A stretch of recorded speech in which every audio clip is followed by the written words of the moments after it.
তোমরা নিশ্চয়ই জানো না, গরমকালে এত সুন্দর একটা ঝোলের রেসিপি পেলে তোমাদের ভাত নিমেষেই শেষ হবে। প্রথমে আমি কাতলা মাছকে ভালো করে ভেজে নিয়েছি, সজনে ডাঁটাকে ভেজে নিয়েছি লবণ হলুদ দিয়ে। এতে সবুজ গন্ধটা চলে যাবে ডাঁটা থেকে। তারপর এখানে অ্যাড করেছি আমি লম্বা লম্বা কেটে রাখা আলু আর ডাঁটাটাকে ভালো করে সুসেদ্ধ করে ভেজে নেব হলুদ লবণ দিয়ে, ঠিক এমনভাবে যেমন আমি ভিডিওতে দেখাচ্ছি। তারপর ভাজাগুলো তুলে নিয়ে আবার তেল অ্যাড করেছি, ওখানে অ্যাড করছি পেঁয়াজ, লবণ। ভালো করে পেঁয়াজকে ভাজা হয়ে গেলে অ্যাড করব টমেটো, কাঁচা লঙ্কা এখানে আমি অ্যাড করেছি, তোমরা চাইলে গুঁড়ো লঙ্কাও অ্যাড করতে পারো।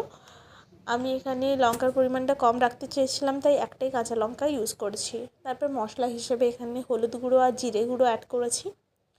মশলা ভালো করে কষিয়ে নেব যতক্ষণ না পর্যন্ত মশলা থেকে তেল ছাড়ে।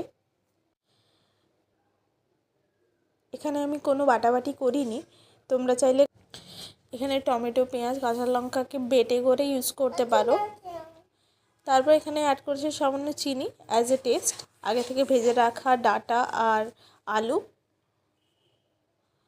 ভালো করে মশলার সঙ্গে কষিয়ে নেব। এরপর অ্যাড করব জল। তোমরা ঝোল যতটা রাখতে চাইবে ততটাই পরিমাণে জল অ্যাড করবে।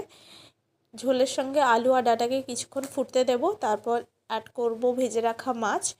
সেটা কিছুক্ষণ ফোটা হয়ে গেলে অ্যাড করব গরম মশলা। ব্যাস, এটা একদম পরিবেশনের জন্য রেডি। একদম হালকা পাতলা রান্না, যেটা গরমে খেতে খুব ভালো লাগবে।